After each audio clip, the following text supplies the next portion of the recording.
Hello, everyone. Good morning and good afternoon. This is Alex. I'll be today's webinar moderator. Thank you for joining us in today's webinar, Social Skills for Adolescents and Adults with Autism Spectrum Disorder. Before we get started, I'd like to go over just a few housekeeping items so you know how to participate in today's event. I'll turn my webcam on. There we go. To the right of your screen, you'll see there's a control panel. As an attendee, you have the option to either listen through your computer system's audio or to call in on the phone. So look in the audio tab of your control panel there. You'll be able to choose how you want to connect in. If you're having any trouble hearing me or our speaker, just send a chat through the questions box of your control panel, and we'll be able to assist you there. For today's session, we also have some materials linked in the handouts tab of your control panel. You can download these materials at any time during the webinar, and these same handouts will also be included with a copy of today's recording, which you can expect in the next week in email format. At the end of the presentation, we'll include a certificate of attendance that you'll be able to download. Since your microphone is muted by default today, you'll be prompted to submit questions to our presenter by typing them into the questions tab on your control panel at any time. We'll hold off on answering these questions for now, but we do have some dedicated time for Q&A at the end of the presentation. Since most of you are here now, let's go ahead and get started. Excellent. So for those of you that have just joined us, once again, good afternoon. Welcome to today's webinar, Social Skills for Adolescents and Adults with ASD, finding relevant targets for instruction, using instructional strategies at work, and balancing self-determination with skill building. Again, my name is Alex Jobe. I'm your host for today's event. It's great to have everyone here today. I have the distinct pleasure of introducing today's speaker, Dr. Mary Jane Weiss. Dr. Weiss is a professor at Endicott College, where she directs the master's program in ABA and autism and is a mentoring faculty member in the doctoral program. She is also senior director of research at Melmark. Dr. Weiss has worked in the field of ABA and autism for over 30 years. Her clinical research interests include ABA techniques, ethical conduct of practitioners, and staff and family training. She received her PhD in clinical psychology from Rutgers University in 1990 and became a board-certified behavior analyst in 2000. She currently serves on the Scientific Council of the Organization for Autism Research and on the Professional Advisory Board of Autism New Jersey. So without further ado, I'll turn things over to you, Mary Jane. Take it away.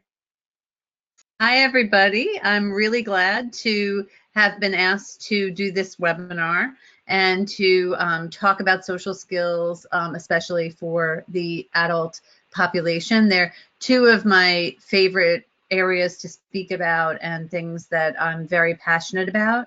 So I hope that you walk away today with some take-homes in terms of things that make you think differently, maybe more creatively, maybe have team discussions at your centers around some of the issues that I bring up today that I don't know that we always have solutions for, but that I think we're getting closer to identifying effective procedures and important ways to think about. So my understanding of the way things will work today is I'll take you through my PowerPoint, and we will have some time for questions at the end. So I look forward to hearing what your questions are when we get to that part of today's presentation. So I want to start by thanking OR. The Organization for Autism Research is a fantastic organization.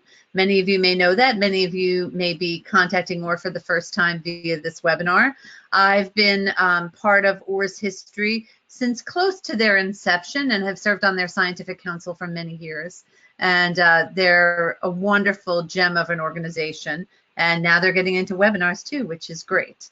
I always also like to thank my mentors, my colleagues, my supervisees, and my students. I feel like if I have anything to say that can be helpful to other people in the field, it's because of everything I've learned with and from all the people I've worked with. And most notably among them would be the people with autism that have taught me everything I know about autism and living with it. So I always like to start that way because it's the truth. In terms of the topic for today, the state of intervention. Social skills, even if you're talking about children, but especially when you talk about adolescents and adults with autism, they remain the deficits that are most resistant to intervention. They tend to be the areas where we see the most modest gains and where we feel the most kind of a sense of urgency because we don't always have the best methods and the quickest solutions to those issues.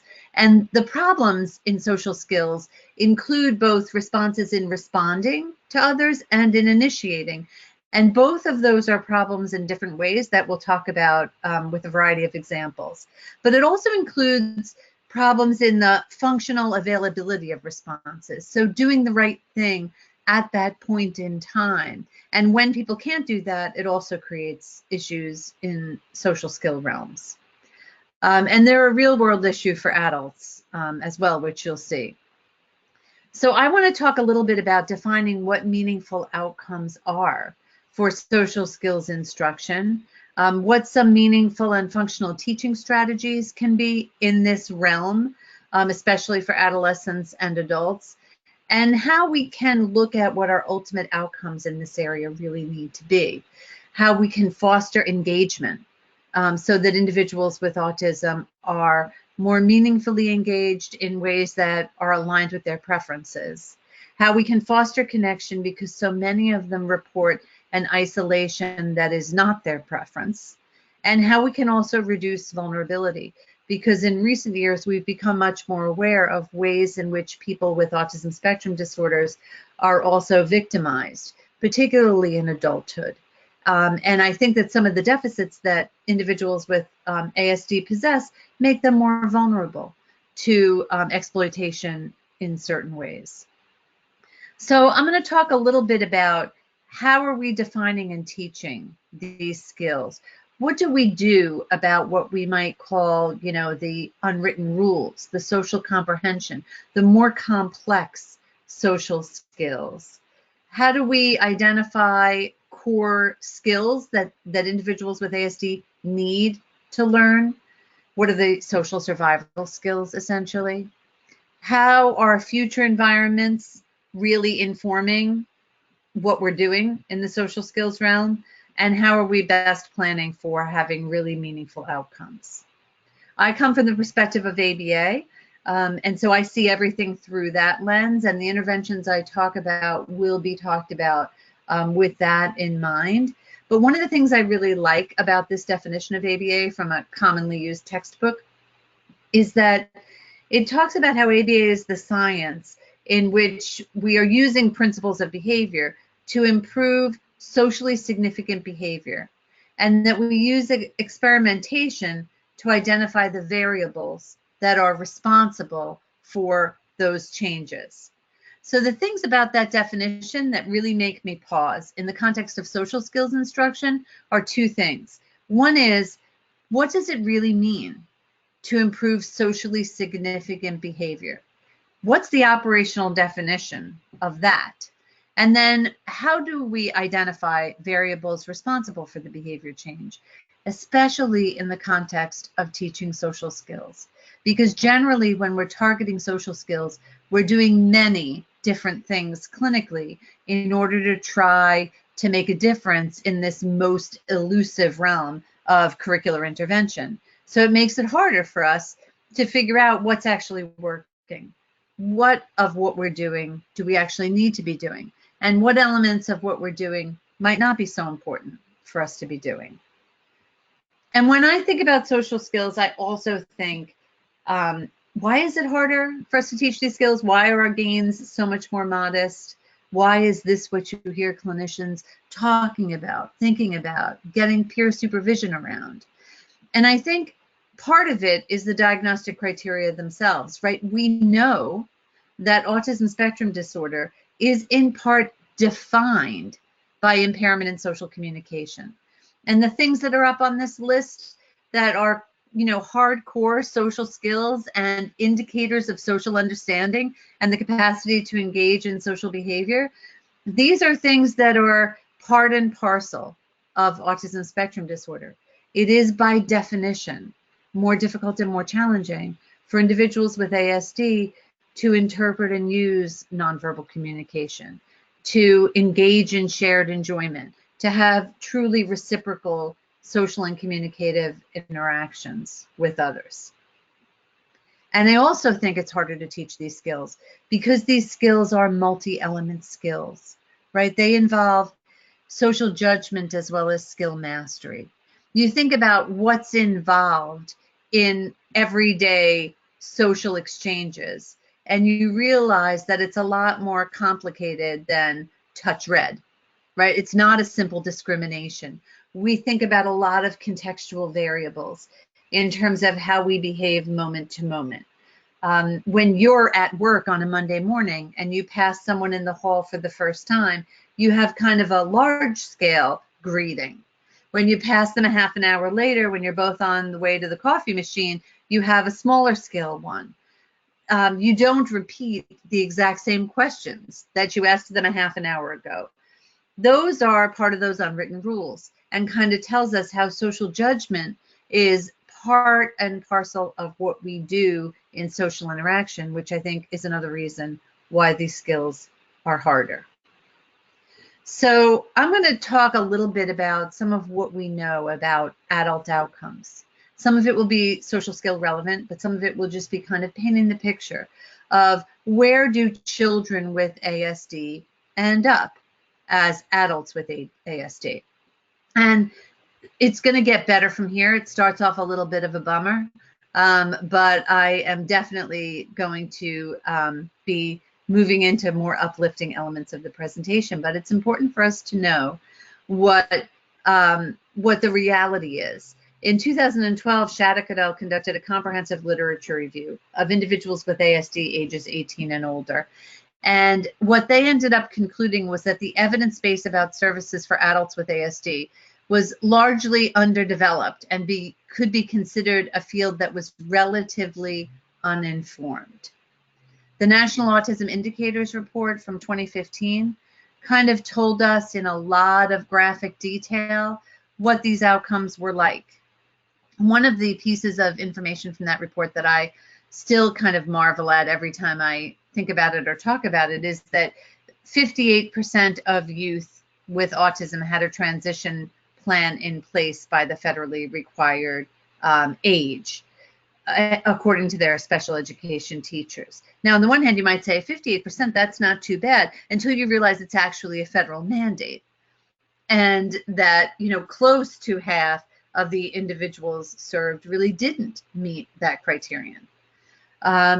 In terms of other kinds of services, 26% of young adults on the autism spectrum received no services at all after high school.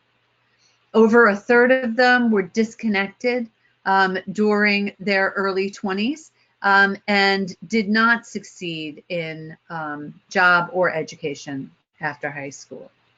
And this quote basically tells us that young adults have a difficult time basically with any outcome you would choose, and that the services cliff is a reality, that many of these individuals who've been lucky enough to get great services as children literally do fall off the services cliff. And in terms of residential outcomes, we know even less because the research is based on designs that are very poor, no control groups, poorly defined variables. So that's where that quote earlier about it really being almost a completely uninformed literature really comes true in this particular case. And then there is some other data. We know that 60% of youth had at least 2 health or mental health condition diagnoses in addition to ASD. That issue of comorbidity, autism plus, autism and we know that actually far from it being less likely for these individuals to have additional diagnoses, it's actually more likely. They're more likely than other individuals to have additional struggles in medical and psychiatric realms. Post-secondary education, 36% never attend, and 58% of young adults with autism worked for pay outside of the home between high school and their early 20s. Again, that might at first glance strike you as not too bad, but it's really vastly inferior to what we see for other disability groups. In general, the consensus is that this is a group of individuals that are vastly underemployed compared to what their potential could be. Only 1 in 5 young adults on the spectrum ever live independently. Approximately 1 in 4 young adults with autism were entirely socially isolated from their communities. And then in terms of safety and risk, about half of the individuals on the spectrum are victims of bullying during high school. About 27% engage in some kind of wandering behavior, which of course can be completely catastrophic. And there's some brushes with law too, some low rates of criminal justice involvement. And if you look at post-high school adjustment for individuals with communication challenges in college, many of whom are on the autism spectrum, most of them also have difficulty regardless of where they go. Over 50% didn't have adequate transition planning for community college or college life. And most individuals with those severe challenges in communication have other challenges consistent with the other data we've looked at. In college, the issues kind of group into several different areas. There are academic challenges, difficulty with commonly expected actions, taking notes, the quality of notes, which of course is going to affect test performance and other ways of participating in class, difficulty with multi-step projects, difficulty with time management, some of those executive skills that might be lacking, difficulty conveying a need for assistance, and difficulty demonstrating content knowledge, poor test performance, inability to recall or come up with the words, difficulty with generative writing tasks where they would have to actually produce descriptive information about a content area. And from a communication perspective, in class, they might have difficulty answering questions. Those issues with not being able to quickly articulate. Some individuals in college services have said they might be assisted by things like being warned about being approached. Like, Joey, in 5 minutes, I'm going to call on you and ask you what you thought about that passage in the book. Or it might be helped by publishing in the online section of the course questions that are likely to be discussed in class. Difficulty with presentations might also require accommodations, like being able to do theirs in a recorded fashion and presenting a video of themselves versus having to do a live demonstration or presentation. Or maybe creatively thinking about adjustments of roles within group projects so that we can play to their strengths and their areas of comfort and not put them in positions where things are especially difficult.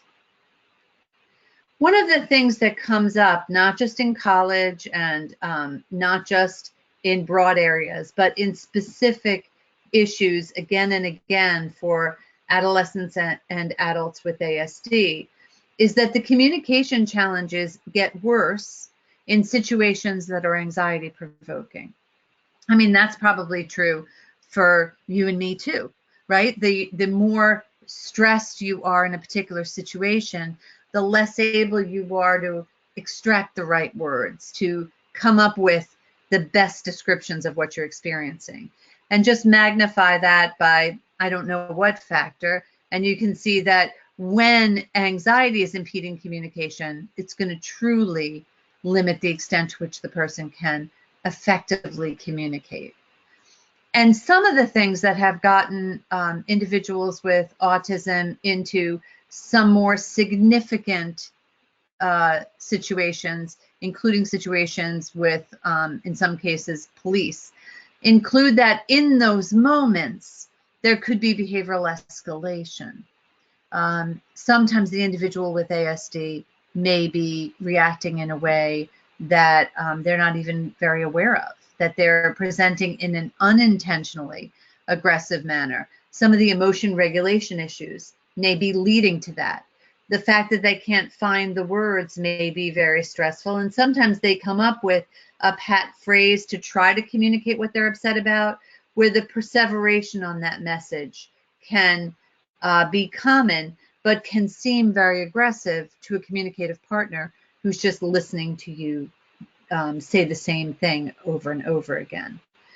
Those issues in employment situations and in college situations sometimes have dire consequences for individuals with ASD. Sometimes people with ASD are perceived as frightening, as physically threatening, as unresponsive to dialogue in a way that people actually perceive them as a public safety risk. And that can be can add just increasing layers of complexity and horror to a situation that's already very difficult for the individual with autism to navigate. And broadly, especially in college situations, but also in many job situations, or for individuals that have fallen off the services cliff, isolation is one of the primary presenting problems. Brutal, deep isolation. You remember that data that 25% are entirely socially isolated, essentially having no connectivity to small or large community-based groups. And you add to that difficulty with misinterpretation of their behavior by others, the difficulties they might be having in work or employment situations, keeping up with the group, and any anxiety or self-consciousness they might have about their behavior. And you can see that it's a formidable challenge for them to figure out how things could get better. So here's our first poll. Of the individuals you're familiar with, which of these issues are the most common or concerning? Social isolation and loneliness is A. Being potentially victimized is B. Having behavior create brushes with the law, or severe depression and suicidality. We are interested in kind of your engagement in our time together today, and I'd like you to just react to that question and say which of these seem the most common or concerning to you in your work with individuals with ASD.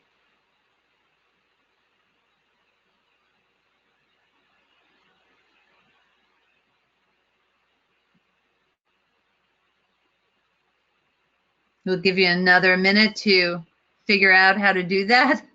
Hopefully it was easy for you to figure out.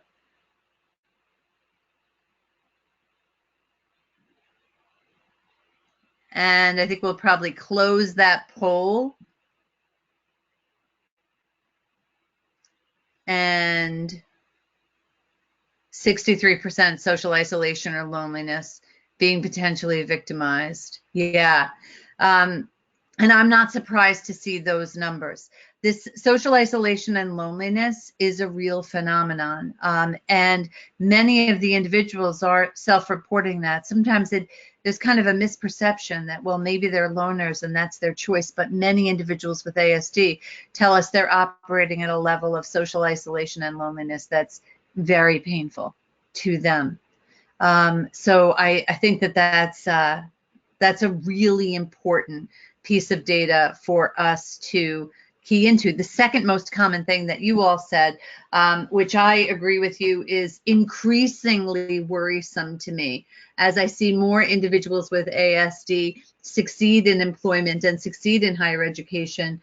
I also see them being potentially victimized to a greater extent than I realized might happen to them in those environments. And I think that we're not doing enough as clinicians to help give them skills to understand victimization, to prevent victimization, to assert themselves in contexts where they might be being victimized. And we'll talk more about that. The other two are less common, but are also things we need to keep on our radar as some of the serious issues that we encounter working with adults with ASD. And we'll talk more about that with some of the other information that we'll be reviewing today.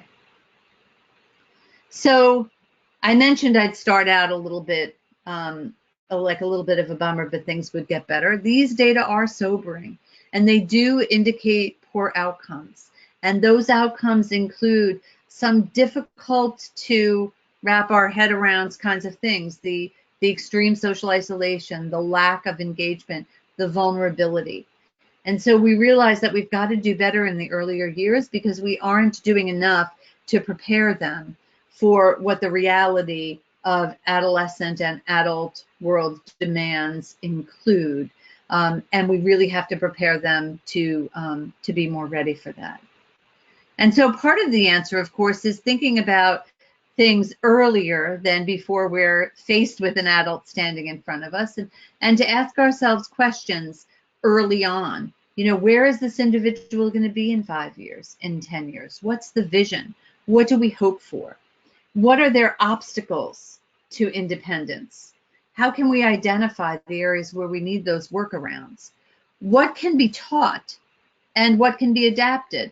I'm reminded of Peter Gerhardt, very beloved at OR, and a great spokesperson for individuals with ASD.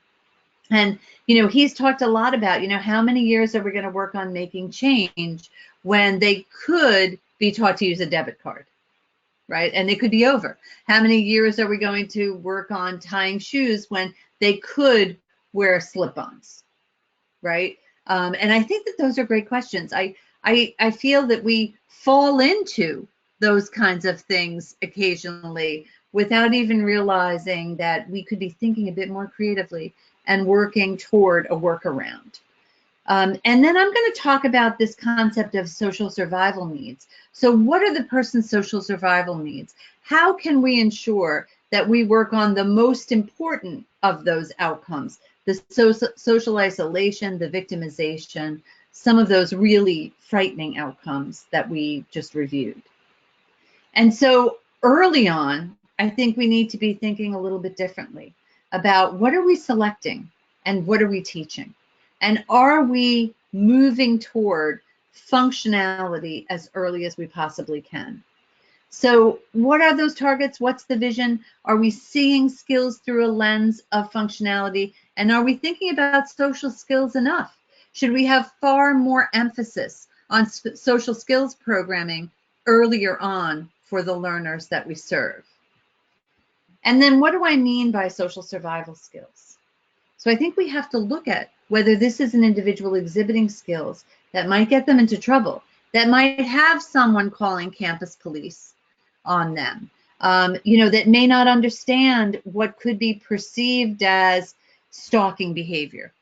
Maybe they don't realize that the fact that they're sitting in the cafeteria within visual range of the girl they're interested in every single meal is making her feel really frightened, right? So helping to ensure that the individuals we work with don't engage in behaviors that are frightening, that are offensive, that may make people wary, and also making sure that they're responsive to others. So if someone is going to come up with them and dialogue with them about their behavior, that they're going to engage in that conversation in a way that's going to help them and not hurt them in that context.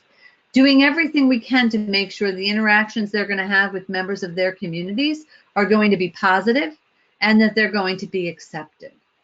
So that's the lens of social survival skills. That's how we want to be thinking about how we can assist these individuals in those ways.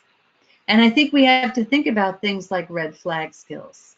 So appropriate proximity, because if they do routinely get too close to individuals, it might make people worried. Doing social approaches in the normative range, again, just to ensure that we don't trigger some of that those reactions by others in their community. Maybe looking at some of the kinds of unusual overt behaviors that might get them into trouble, including things like staring or being fixated on things, discussing odd topics, and their capacity to accept both verbal and nonverbal information and feedback from people. A lot of times people with ASD get into trouble because they miss the nonverbal cues. Typically, developing people don't always tell you directly right? They look at their watch, they start looking at their date book. They let you know, like, I'm done with this conversation in very indirect ways. And so are we helping individuals with ASD understand those kinds of non-vocal communications as well? So what does this mean in working with younger learners, and increasingly as we move into adolescence, that we focus on skills that matter and that we make sure the learner doesn't have red flag issues that are likely to get them into much larger dilemmas? The whole issue of functionality has been talked about literally for decades. My whole career, people have been talked about functionality. This is adapted from a seminal article on functionality, but I think I still read it, and I think we're still not there, right? Are we still thinking about what do we need to teach? We need to teach skills that are actually essential for independence and for thriving in the community. But I think that there's still work for us in this context as a field. Too often, we're still working on things because it's the next item on the list, or because it's in their IHP, or because we're following a particular curricular sequence, either internally or a commercially available one. And we want to be thinking a bit more broadly than that. We want to really be hitting generalization and individualization, right? We want to be thinking about what do they need to be doing in those next environments? What is the vision? Where are they headed? What do they like to do? What are they best at? How can we showcase their strengths? How can we integrate their preferences? How can we build a truly individualized model for them that incorporates these kinds of elements and isn't just business as usual or doing what we do across learners? It should be truly individualized.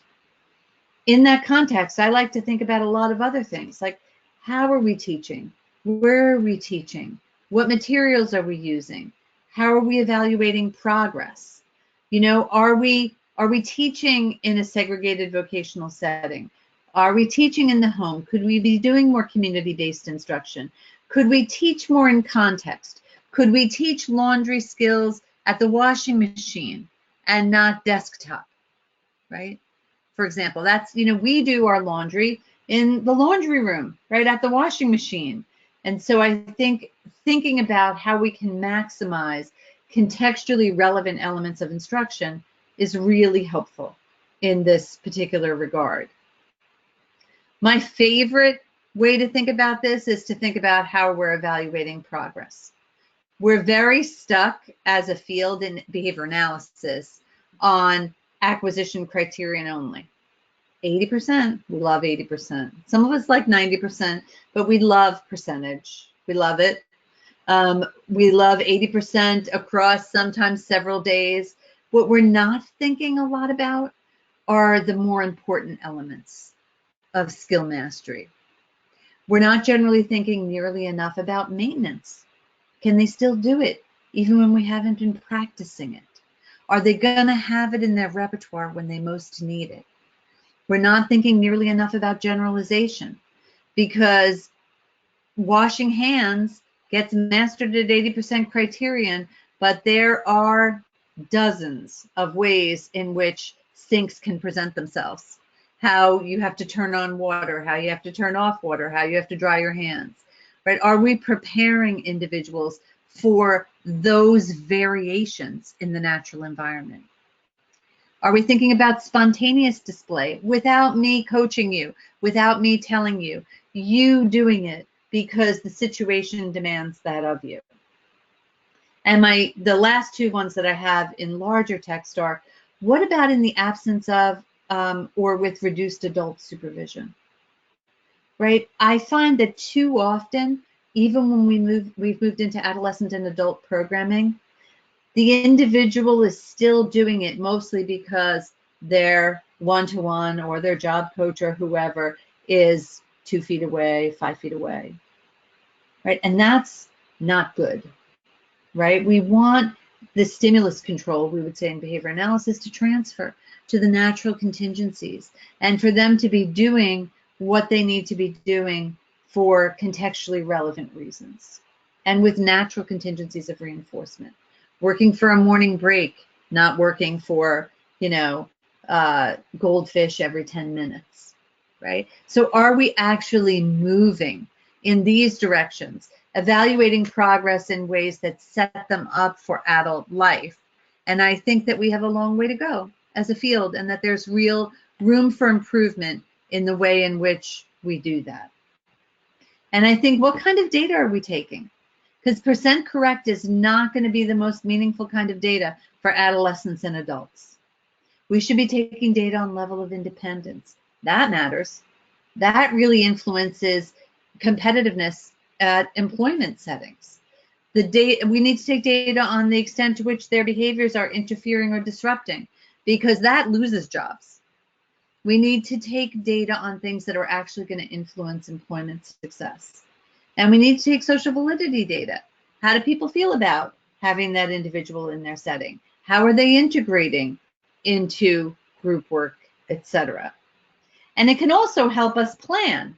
If we compare that to other typical individuals in that environment, we can then see how discrepant they might be, right?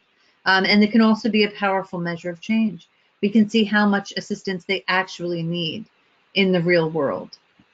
There are lots of opportunities for data in the world of adolescent and adult programming, but those data need to be meaningfully linked.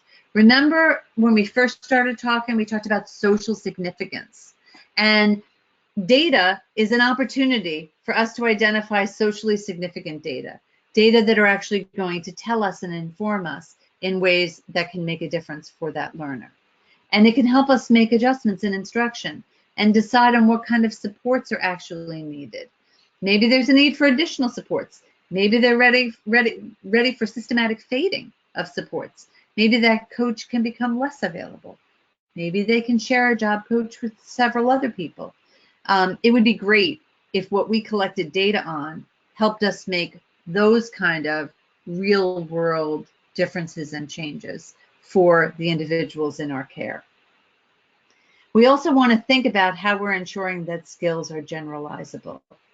So teaching in natural contexts, assessing for generalization, and teaching smartly, using multiple exemplars, training more loosely, exposing them to a variety of different stimulus conditions so that they're likely to develop the skill that's able to be generalized and transferred to real-world settings. Now, when I think about social behaviors, there's a couple of other things we need to think about. We need to think about clarity of their social communications and initiations, the appropriateness, remember that red flag issue, how independent they are, because we'd like them to not be so dependent on having a staff member close by. But we also need to think about two other time-based dimensions of behavior: endurance and latency. Endurance meaning stamina, right? So if you think about competitive employment, are we thinking enough about some of those things? It might be much more important to track time-based dimensions of behavior than percent correct. How long can you do this task for? How quickly can you do this task? How quickly do you answer a job coach when they pose a question to you? We want to be thinking about the kinds of behaviors that might make an individual be positively or negatively evaluated by an employer. And so in that context, we want to be thinking about some of these qualitative aspects of social behaviors, and those become much more relevant than things like percent correct. The good news is we know how to address those issues. We absolutely do. Within behavior analysis, for clarity and appropriateness, we'd use procedures like shaping, differential reinforcement, discrimination training skills so that they understand appropriate and inappropriate behaviors. From an independence perspective, we've learned a great deal about how to guard against prompt dependency and how to program for generalization. And that's really important for us to focus on as well. And we know how to fade out the amount of assistance someone is getting in a particular situation so that they can be more independent in that context. And we've learned a lot about transferring to self-monitoring as well, which reduces their need for an assistant to be close to them physically, which really does reduce their independence dramatically. So we want individuals to have the skills they need when they need them, right? We want responses to be readily available, for them to be able to demonstrate them when they're most in need of demonstrating them. To do so, we need to increase real employment. We've got to figure out ways to reduce barriers. We've got to build community relationships. We've got to think about ways to showcase the strengths of individuals with autism to employers. One of the things that the OR organization has made available to all of you is a sample video resume. It's an old one, and it's kind of funny. You'll notice a few things about it that we might not do if we were to make one today. It talks a lot about generalities about people with autism are great employees because they like to be busy and things of that nature, which, you know, maybe in 2019, excuse me, we might be less likely to do, but it gives you a sense of what a difference it makes to have an individual with autism in their work site, looking competent, engaging in tasks people value. Think about how that contrasts with a traditional interview and how poorly individuals with ASD often do in traditional interview situations, and how little employers learn about capacity in that context with the individuals we work with. So I think video resumes have been an incredible breakthrough for individuals on the autism spectrum to showcase them. The one that you have, one of the nice elements of it, of the one that they uploaded that you can look at later, is that it does have interviews with the employers that talk about the contributions that the individual on the video resume has made to the work settings and how well integrated they are with other employees.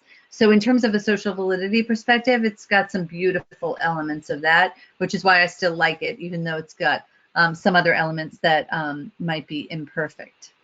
So here's our poll number 2. It's about the barriers to employment. And the question is, what do you think the biggest barriers to employment are? The inability to showcase strengths, the bias against hiring people with disabilities, social behaviors that make people feel uncomfortable, or behavioral escalations. So take a moment to think about what you think are the biggest barriers in that list, and we'll see what people think. Give you a minute to do that.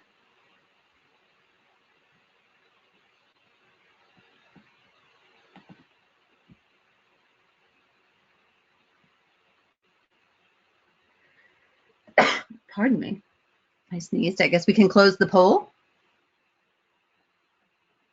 And let's see what that one says. Okay, social behaviors that make people feel uncomfortable comes out at 52%, and far and away is the biggest issue. I completely agree. Isn't it interesting that we have some consensus among us that the least problem of that list, only at 10%, was behavioral escalations? And I agree. But, you know, people who do this in the field, right, we know that the reasons people get fired is not usually behavioral escalations or productivity. It's usually the social behaviors that make people uncomfortable. Hence, the need for us to think much more about social survival skills, about red flag skills, and about teaching in the context of those issues. So great IOA there, right? Great inter-observer agreement among us in terms of that. Okay. So one of the kind of issues in productivity that does have relevance for work settings is fluency, or the extent to which individuals with autism might be disfluent, might not be competitive because they might be operating at a slower level than peers in that setting. And this is also another message about time-based dimensions of behavior, because this can only be seen when we move away from percent correct. When we start thinking about, okay, how long is it taking them to clean that table? How long is it taking them to fully clean that hotel room? How long does it take them after they're instructed to do something to begin doing so? Those are really, really, really important and meaningful ways for us to think about the actual mastery of a skill, and are far more important in adolescence and adulthood than percent correct. From a social perspective, disfluency also has consequences. If it takes us too long to respond to a social greeting and 10 seconds later we still haven't returned the individual's greeting, we're going to miss that opportunity. In a group situation, whether it be academic or employment, if people are talking and we take too long to contribute to the conversation, that'll be a missed opportunity for people to realize that we could contribute to that conversation.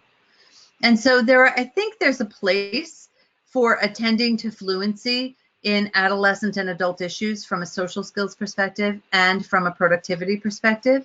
The good news is it's all about tuning into the time-based dimensions of behavior to learn how we can be fluency builders versus fluency blockers, so that we can help maximize the extent to which a person can respond quickly, fluently, so that those responses are available when they need to be and are not delayed.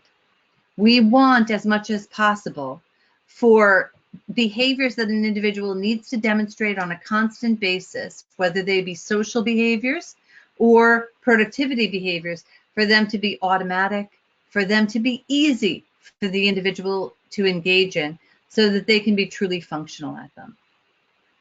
So what are some other elements of social skill training that are commonly discussed as clinical challenges? Following social rules, emitting complicated social responses are important because they're related to success, they're related to avoiding negative outcomes, and they're related to quality of life. If you look at what people do to teach these skills, you sometimes see people doing things like rule cards, behavioral rehearsal, feedback on performance, combination approaches, video instruction or video modeling, social stories. Social stories have a great appeal. We don't have data that support their independent success. When they work, they appear to work because they're done in combination with other behavior change strategies like practice and rehearsal and things of that nature. And so my suggestion would be, if we're going to use them, to do them in combination with behavior change strategies that are likely to be the variables most responsible for their impact, and also to challenge ourselves to study how we're evaluating the impact of those. I think one thing that's kind of interesting about social stories is a component analysis. Is, if we're doing social stories and we're doing role plays and we're doing a reinforcement system, it's kind of interesting to think about which of those might be most important. Could we look at the different components, perhaps in an additive fashion, to figure out and compare it to other effective procedures? The other thing that I think is interesting, and I've always wanted somebody to do a master's thesis or a dissertation on this, but so far no one has, is to test whether it serves as a function for caregivers. In other words, when we put that in place, is it the case that caregivers and parents and family members are more likely to prompt and reinforce those behaviors because it's been put on their radar as something that's important to support the individual to learn and do? So when I look at procedures, instructional procedures that we could use, I think about, are they behavior analytic? What do we know about them from the dimensions of behavior analysis? Are they in fact behavioral? Are they conceptually systematic, consistent with the way we might define and see things within behavior analysis? Are they programming for generality? The things that I would use would probably include more of the direct instruction, prompting and reinforcement-based procedures that you might see with role plays, with behavior skills training, with teaching interaction procedures, with video modeling. But I also think we need to find as many opportunities as we can, especially in the social skills realm, for embedded teaching and for teaching in the natural environment. We have to teach in the context of red flag prevention. We have to change our instructional environments and do as much community-based instruction as possible. And I think we've got to come up with some creative models for both real employment and for creative models of residential support. There are a lot of other things that fall under social skills, including some of those really complex social skills like perspective taking and problem skills. They might be important, and we've got to look at it that way for survival and acceptability, because really what we need to be looking at is, are they likely to lead to less instances of offending others, less instances of being accused of inappropriate behavior, and less likelihood of impulsive responding that might get them in trouble. It's really important when we talk about this that we talk about some of the other issues. I think the three that are probably most prominent in this context are sexual behavior. And while we're not talking about that today, I think it's imperative to think and talk about that when programming for adolescents and adults with autism. And I know there's another webinar on this coming up through OR. But we have to work on teaching safe behavior as a pursuer. And we have to also talk about victimization and the real risks that individuals with autism have endured in this context, and do as much as we possibly can to prepare individuals to be safe in the pursuit of romantic or sexual relationships. We also have to do a better job with bullying in adolescent and adult environments, and to really think through as a field, what are the responses we need to teach, and what is the correct behavior they should emit in those situations? How does bullying in adulthood, how is it best managed, and how should it best be managed by people with ASD? And then I also think we have to look at the mental health challenges piece of things. I feel that as a field, we've done a little bit of denying of the extent to which these issues can coexist, and we're doing a disservice to the individuals that we serve. We need to do better at understanding how to detect those issues in this population and how to treat those issues, particularly in preventing violence that might occur in those contexts. Some of what we can do here, we can certainly work on teaching the individual to report behavior that's novel or worrisome or unacceptable in some way, do better discrimination training for acceptable and unacceptable behaviors, really teach more about social rules around these kinds of issues, teach behavior regulation strategies, and I think we need consultative support in this context. We need to partner with other professionals who know more about the evaluation of comorbidity and risk assessment. And we have to learn more from professionals with expertise in sexual behavior issues and sexual trauma issues. And we need to educate first responders, because those individuals will interact with individuals with ASD when things go wrong, and when victimization does occur, or when behavioral escalation gets to the level where law enforcement is called. I love this article by Reed and Rossworm and colleagues from 2017 on dignity, because I think that when we talk about adolescents and adults, we have to do all of it in the context of ensuring dignity in human service provision. The idea that this person has an innate right to be valued, to be respected, and to receive ethical treatment. Any of you who don't have this article, it's a wonderful article. I'd be happy to share it with any of you who email me. But it gives a number of recommendations about how to speak to adults with disabilities and how to respect their adulthood in that context, not to speak about them in their presence, to avoid pejorative terms like low functioning, to refer to them as a person first and not as a behavioral characteristic, and to respect their adult status. And it also talks about ways to behave toward them, which I think are really, really interesting and instructive in terms of the ways in which we behave with adults with disabilities when we're in public with them. And are we behaving in a way that maximally respects them?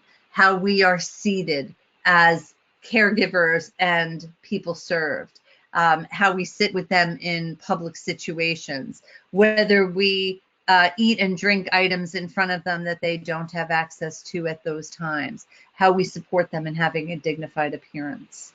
I would urge you all to take a look at that, because I think it's a wonderfully thought-provoking piece on kind of practicing what we preach in terms of ensuring a maximally dignified treatment environment for adolescents and adults with autism.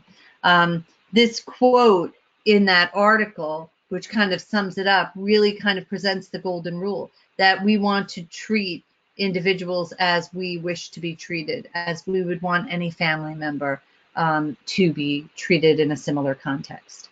Last poll, how common do you think it is to see behaviors promoting dignity?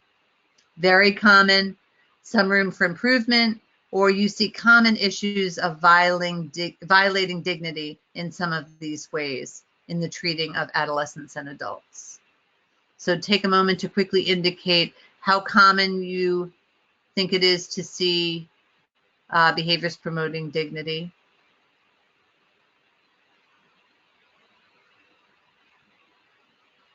And we will close that poll. And let's see what you guys thought. Right, common issues of violating dignity or room for improvement. I agree. We all need to take that to heart. They've done a nice job of operationally defining some ways where we could improve our care and the dignity we provide to those we serve. And I think now it's on us to develop ways to teach and train staff and to develop tools to provide feedback to staff on the extent to which they're engaging in those kinds of behaviors.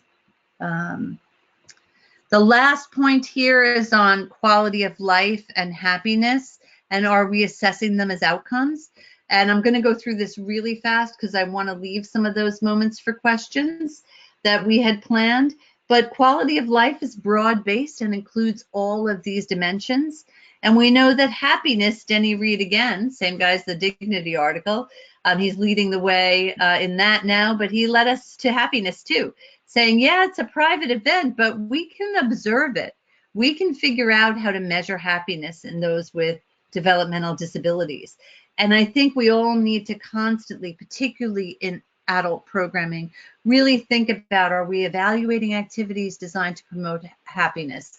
Are we looking for unhappiness so that we can change what we're doing with the learners in our care? Are we using happiness and preference and choice as much as we possibly can in programming and to assess the effectiveness of what we're doing? Because our goal in targeting skills should be to create changes that are going to be socially significant, meaningful, that happen in generalized and natural contexts, and that lead to a better quality of life. And to the extent that we can integrate all of the things we've talked about here today, hopefully we're going to be more successful in those ultimate outcomes as well. We also want to be looking at social validity. Are we in fact holding ourselves to this? Are we taking data on whether they're having more independence, fewer assists from adults, more positive interactions in the community, fewer negative interactions in the community, whether we see indicators of happiness, whether we're providing maximal choice? And I think we really need to force ourselves to take data on those real world changes. That's my email address. I'm happy to follow up with any of you on any of this. So I hope you do reach out to me. But I know that the moderators had made clear to me that one of the things we absolutely want to do is take a few minutes for questions you might have sent in. So let me turn it over to them at this point. Awesome. Thank you, Dr. Weiss. And this concludes the presentation portion and begins our Q&A session of today's webinar. We'll now begin answering any questions that were submitted during the presentation. And as a reminder, you can submit your questions through the questions pane in your control panel. Okay, so our first question is from Andrea. What are some good standardized social skills assessments for adolescents and adults? Definitely aware of issues with standardized tests, but sometimes these are requested nonetheless. How about criterion reference, not AFLS, EFLS, which I feel cover very basic skills? Yeah, that's a little bit of a problem.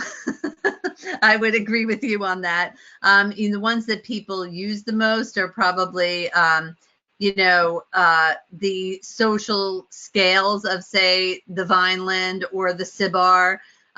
Those are going to be general as well. A lot of people have used some content from the AFLs or from the Essentials for Living. There's a number of those are a bit more specific than kind of the SRS kind of measures. So all of them, though, from a behavior analytic point of view, have kind of that, self-report bias, just questionnaire. I, have a preference for trying to create baseline and follow-up measures that have something to do with direct observation, behavioral samples of how the individual is doing in different contexts. But I think that there are some I could probably, if it would be helpful to people, send Kimberly at OR a follow-up with some ideas about some of the best measures for that, because I might think upon reflection of a few more ideas for that. Awesome. Another question here. Is it so important that we provide resources for families? What have you found, or it is so important that we do provide resources for families. What have you found to be an effective and meaningful way to provide social skills instruction to the family members of our students so that they are better prepared and equipped to help support their students? Also, any advice on how to get unengaged parents on board to assist with teaching skills, communication, etc.? Okay, so a couple of things in there. So in terms of providing social skills instruction, I definitely think that we have some great methods for teaching social skills instruction within the field and within the science of ABA. Behavioral skills training and all of its modifications, role play, cool versus not cool, teaching interaction, some great published studies now with different kinds of methodologies that really show we can do pretty good skill building with good generalization with those particular methods. And I think a lot of them can be taught in a group setting as well, which is great for efficiency in terms of thinking about whether we can use like adolescent groups or adult groups to teach some of those skills. In terms of family members, I think probably what's most important is bringing everyone together around the vision and around the ultimate goals. And then thinking about kind of in a backward step, okay, like, so how do we get from there then all the way back to where we are now? I also feel for parents. A lot of parents of adults have been at this for decades. They're getting older. They may have challenges of their own. They may not be in a position to continue running the marathon at the same pace that they were 10 or 20 years ago with their individual with autism. So I think that, part of the issue with unengaged is also whether maybe what we're expecting isn't realistic from those individuals at that stage of their life or experience in this journey. And maybe part of what we need to do is carve out different role definitions. Maybe there's something, I always think in behavior analysis, we always say we don't blame the learner, right? And we often think about that in the context of the individual with autism we work with. Like, I am not teaching this effectively, right? They're not learning it effectively. But I think that way in other contexts too. So I'm not working on something that this family is motivated to work on. I'm not hitting it because they're not investing. There's often something they care deeply about that would make a quality of life difference for them. And maybe that's where I need to put my energy. Or maybe they're not going to be able to manage it because of the behavioral escalation that accompanies it. And we need to not work on that while that's still a risk for them in the home setting. Maybe that needs to be worked on at the program setting.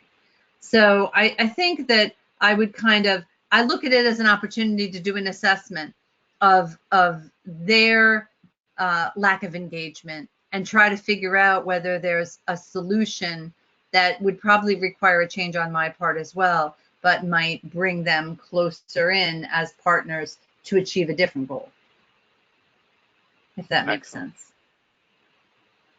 It does. Thank you. Question here from Amanda. I've worked as a service provider in ABA, and now I'm getting a master's in special education. I plan on taking over a special education department in a rural district. How can I get more training for our support staff in these practices?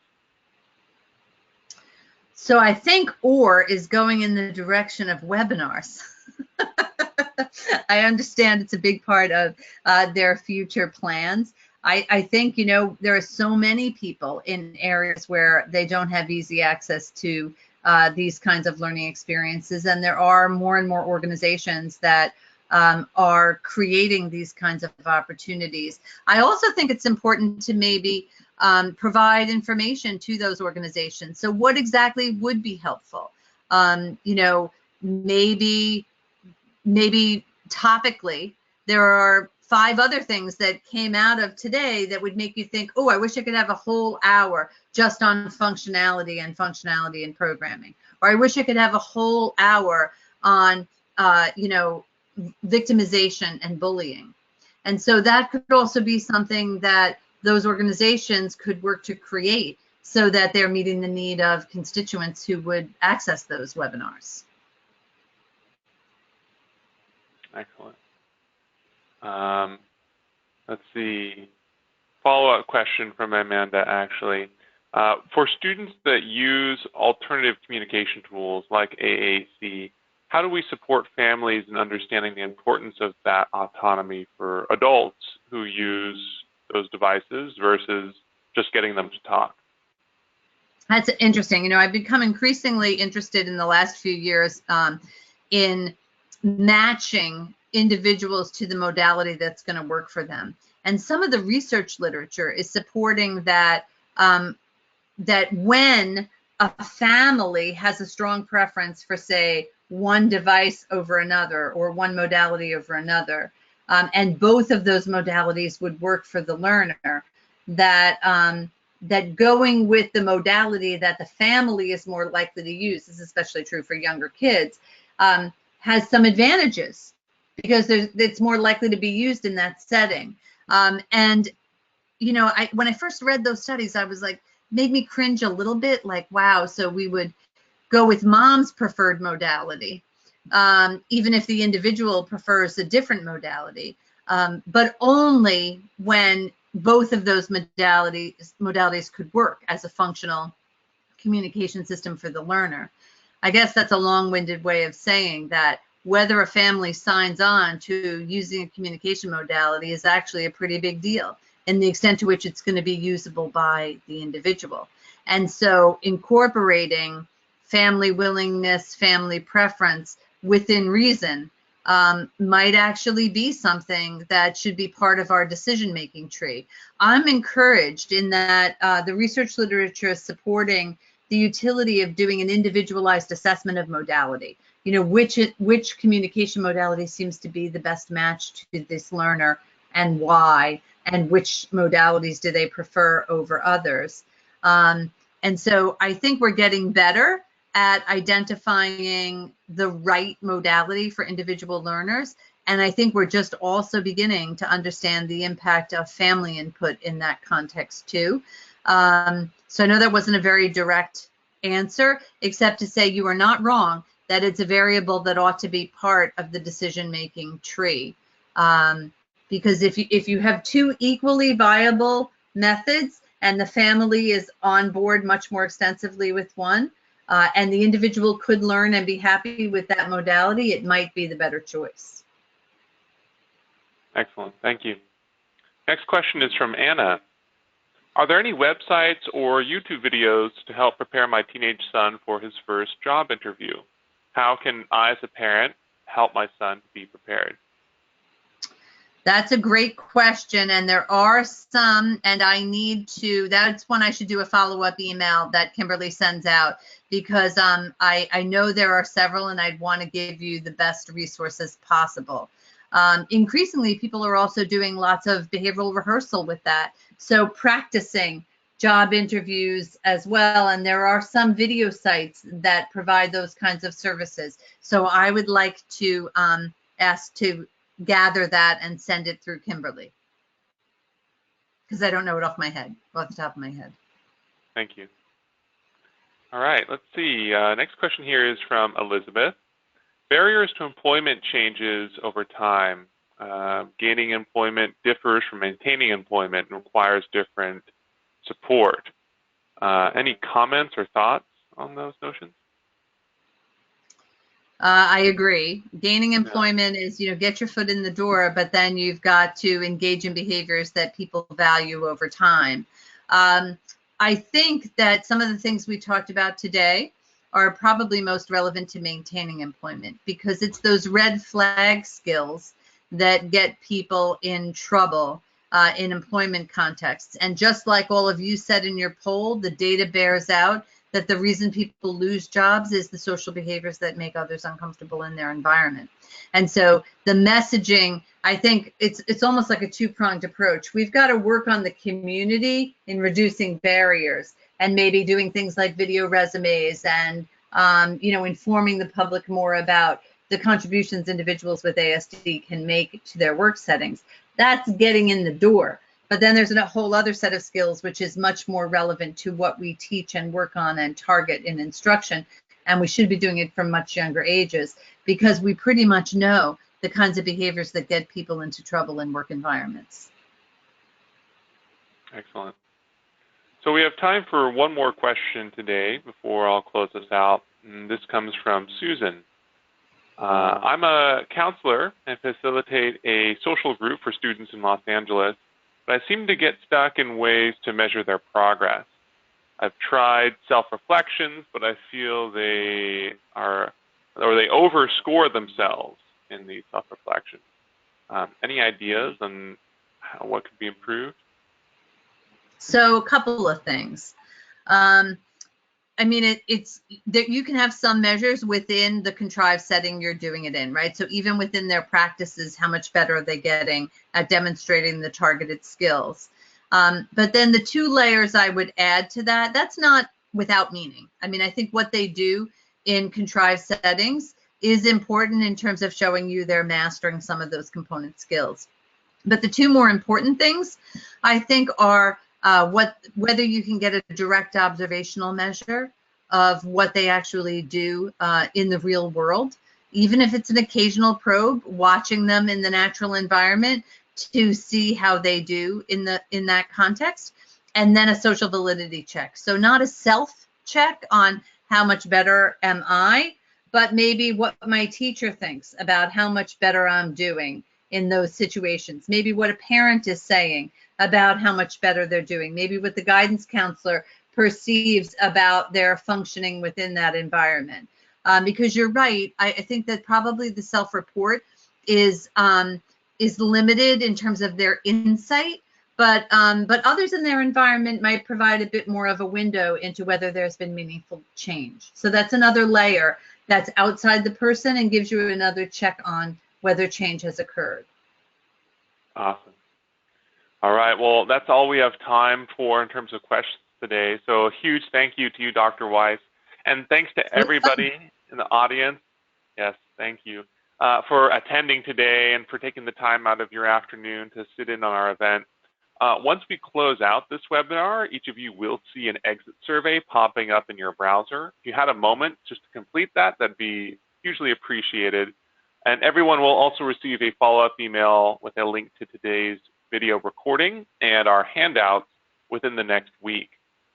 On behalf of the Organization for Autism Research and Dr. Mary Jane Weiss, thanks to each of you for joining us this afternoon, and have a great rest of your day. Bye for now.